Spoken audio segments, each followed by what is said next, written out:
Over 15 years, nearly 9 of every 10 professional large-cap fund managers in America failed to beat the S&P 500. 9 out of 10. And the fund that beat them costs you less than 0.1% per year. You can buy it in about 10 seconds on your phone.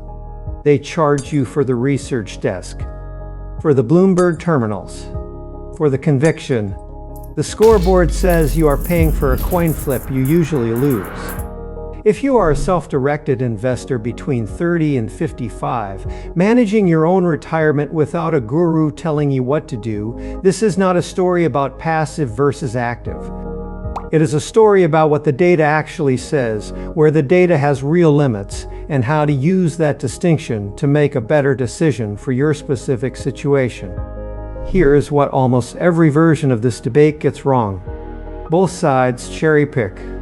The index crowd waves the SPIVA scorecard and declares the debate over. The active management industry points to a 2026 study from 3 university professors and says the scorecard is rigged.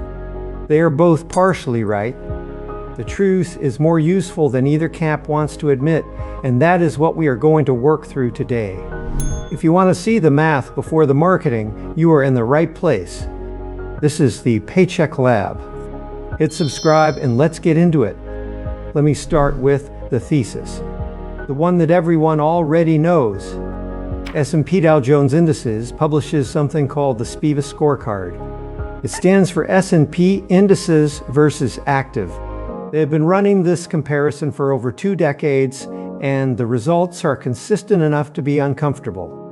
Over the 15 years ending December 2024, not a single one of the 22 U.S.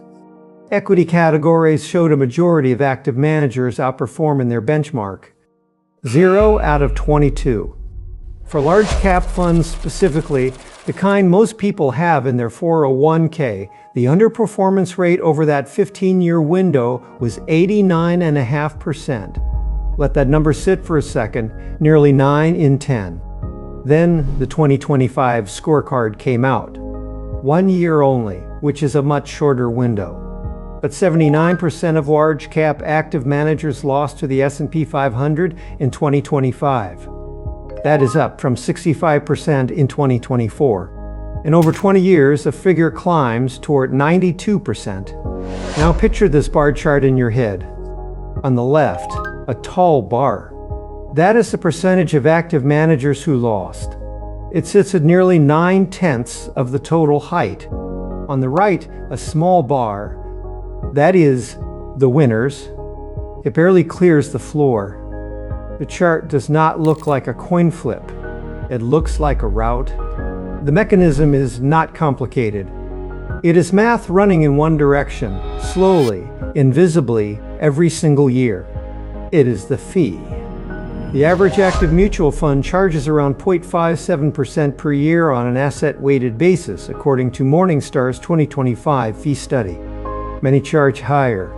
Index ETFs that track the S&P 500 charge 0.05% or less. Some charge nothing. The gap between them is roughly 0.5 percentage point per year. 0.5%. Sounds like nothing. Take $100,000. Assume a gross return of 7% annually for 30 years, which is a reasonable historical estimate for a diversified U.S. equity portfolio before fees. At 0.05%, your net return is 6.95%. After 30 years, you end up with roughly $746,000. At a 0.75% active fund fee, your net return drops to 6.25%. After 30 years, you end up with roughly $617,000. The gap is about $130,000. $130,000. Gone. Not lost in a crash. Not stolen in a fraud. Quietly extracted year by a fee that looks like a rounding error on your monthly statement. And this is before accounting for performance drag. If 9 in 10 managers also underperform before fees, then you are paying the fee on top of getting worse returns. You're doubling down on the wrong bet. I call this the invisible deduction. It does not show a as a line item. Your quarterly statement does not say fee drag $4,300. The number is just smaller than it should have been. You never see what was taken. Now, here's where I need to stop, because this is the part of the video where most people in my position would just keep going and declare victory. I am not going to do that. Because in May of 2026, 3 finance professors published a paper that directly challenges this SPIVA methodology. And if you follow this debate closely, you need to understand what they found, what S&P said back, and why it actually matters for how you invest. The researchers are Martin Kremers from Notre Dame, John Fulkerson from Dayton, and Timothy Riley from Arkansas. The paper is titled, How the SPIVA U.S. Scorecard Understates the Performance of Actively Managed Mutual Funds. It was supported by the Investment Advisor Association's Active Managers Council. That funding source matters, and we will come back to it. Their argument rests on 3 methodological objections. First, when a fund closes or gets merged into another fund, SPIVA automatically classifies it as an underperformer. The professors argue this is not accurate. A fund might close because it became too small to be economically viable, not because it lost money. Counting every closure as a failure, they say, inflates the underperformance rate. Second, SPIVA counts every fund equally, regardless of size. A $10 million fund that underperforms counts the same as a $10 billion fund. The professors argue you should weight by assets under management because that is where actual investors' money lives. Third, they use slightly different benchmark comparisons. After making these adjustments, the underperformance rate for active equity funds over 10 years drops from around 90% to around 55%. Still a majority underperforming, but much closer to a coin flip than a rout. Their fixed income finding is even stronger. Active bond managers after the adjustments actually show a tendency to outperform. This is not a fringe finding. Even the raw SPIVA data shows active bond funds doing well in 2024. 70% of broad investment-grade active bond funds beat their benchmarks that year. Municipal bond active funds hit 87% outperformance. This is a legitimate and consistent pattern. S&P Dow Jones indices responded clearly. They said SPIVA measures the proportion of funds that underperform, not the proportion of assets. That is an intentional choice. It answers a specific question. If you randomly selected an active fund to invest in, what are the odds it would beat the index? The answer, by SPIVA's count, is about 1 in 10 over 15 years for large cap equity. So who is right? Both of them. But they are answering different questions. Here is the thing about the Kremers adjustment that even supportive readers noticed. After all the methodology changes tilted as favorably as possible toward active management, active equity funds still lose to the index more than half the time over long horizons. They shifted from nearly everyone loses to just over half lose. That is still a bad bet if you are picking randomly. The asset weighting adjustment is also somewhat circular. When you weight by assets, you are measuring the performance of funds where investors already concentrated money. But investors concentrate money in funds that have already done well. You're measuring hindsight-weighted outcomes and calling it investor experience. That said, there is a genuine point buried in the paper. Not every fund closure is a failure. SPIVA's treatment of dead funds likely does push the underperformance rate slightly higher than reality. The true number is probably somewhere between the 55% the professors found and the 90% SPIVA reports. The honest zone is wide enough to matter. So let me give you the framework that actually uses all of this. Think of the active versus passive debate as a 3-variable problem. Time horizon, asset class, sea level. When you map those 3 variables, the picture becomes much clearer than either side wants you to see. Variable 1 is time horizon. Over 1 year, active managers have a real shot. In 2024, 35% of large cap active funds beat the index. Over 15 years, that collapses to about 1 in 10. The longer you hold, the more the fee compounds against you and the harder it becomes for any manager to consistently beat the market over every cycle. Time kills the active fund's probability. Variable 2 is asset class. The evidence is genuinely different depending on what you own. For large cap US equity, 15 years of data from multiple independent sources converge on the same conclusion. The index wins. For investment-grade bonds and municipal bonds, the picture is different. Active managers have better tools. They can navigate duration, credit quality, and call features in ways that mechanical indices cannot. Even the SPIVA data, which is harder on active than creamers, shows bond managers doing well in certain conditions. This is where active management has a defensible case on the merits, not just on methodology. Variable 3 is fee level. Morningstar's data shows that cheap active funds outperform expensive ones significantly. Over 10 years, about 31% of active funds in the lowest cost group beat their passive peers. For the most expensive group, that drops to 17%. The fee is not just a cost. It is a performance headwind that compounds in one direction the entire time you hold the fund. The higher the fee, the higher the bar a manager has to clear before you see a single dollar of outperformance. Put the three variables together and you get the protocol. Step 1 is to audit what you actually hold.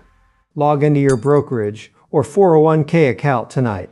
Find every mutual fund or ETF you own. Look up the expense ratio for each one. This information is in the fund's fact sheet or on Morningstar's free tool. Write down the number. If you have active large cap equity funds with expense ratios above 0.5% and you are planning to hold them for 10 or more years, the data says you are probably paying for underperformance. Step 2 is to apply the asset class filter. Ask yourself what each fund is actually buying. If it is large cap US equities, the case for indexing is overwhelming across multiple independent data sources with 15 to 20 years of history. If it is investment grade bonds or municipal bonds, active management has a more defensible track record and deserves a closer look. Do not treat all active funds as identical. The evidence is different by category. Step 3 is to run the fee math. Take the expense ratio gap between your active fund and a comparable index fund. Multiply that gap by 30 or however many years you have left until you need the money. Then look at what that fee drag does to a dollar figure you care about. If you have $200,000 in an active fund charging 0.8% and a comparable index fund charges 0.05%, you are paying 0.75% extra per year.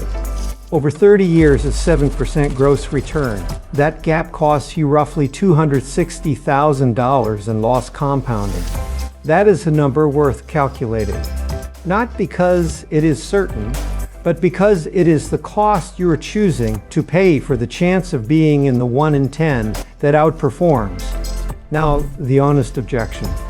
Maybe you are holding one of the good ones. Maybe your active manager is in the top group. Here is the problem with that argument. Past performance in active management does not predict future performance reliably. Only 21% of active funds survived and outperformed their passive peers over the 10 years ending in 2025, according to Morningstar. To bet on active, you would need to identify in advance which managers will be in that small group. The research on persistence is brutal. Managers who finish at the top one period are not reliably more likely to finish at the top the next period than you would expect by chance. You are not picking a fund. You're picking a probability distribution. And for large cap equity over long horizons, that distribution is heavily tilted against you. There is also a pattern that almost nobody talks about, which is what happens to the funds that lose. Over the 20 years ending in 2024, nearly 64% of domestic stock funds were closed or merged into other portfolios. 2 out of every 3 funds that existed at the start of that period no longer exist at the end. The industry quietly erases the evidence. The funds that survive are the ones that happen to win. The ones that lost are folded into other vehicles, their performance wiped from the standard databases. What you see in a typical mutual fund listing is not the full history, it is the survivors. That is what SPIVA actually corrects for. And that is why even the Kremer's paper, which is critical of SPIVA's methodology, does not dispute the survivorship bias problem. They dispute how SPIVA handles it. That is a narrower argument than the headlines suggest. Pull back for a moment and think about what this information actually gives you. It gives you a decision framework, not a verdict. The verdict crowd says index always. The active industry says their manager is the exception. Neither of them is doing you any favors. The decision framework says this: know your time horizon, know your asset class, know your fee, then decide what probability you are comfortable paying for. For large cap US equity held for decades, the data across every source converges on the same answer. The index is the better bet for most people, most of the time. For bonds, active has earned a more nuanced look. The fund you can buy in 10 seconds for 0.05% is not automatically the right answer for every account and every asset class, but for the core of a long-term equity portfolio. 15 to 20 years of data from the most rigorous independent scorecard in the industry says it beats 9 out of 10 professionals who charge you 20 times more for the privilege of trying. That is not an ideology. That is a scoreboard. If you're a self-directed investor managing your own retirement and this kind of analysis is useful to you, hit subscribe. We put one of these out every week on the Paycheck Lab. Drop your actual expense ratio in the comments on your largest fund. I want to see what people are actually paying because I suspect there are a lot of funds at 0.7 or 0.8% sitting in accounts that have never been looked at twice. If this breakdown was useful, hit the like button.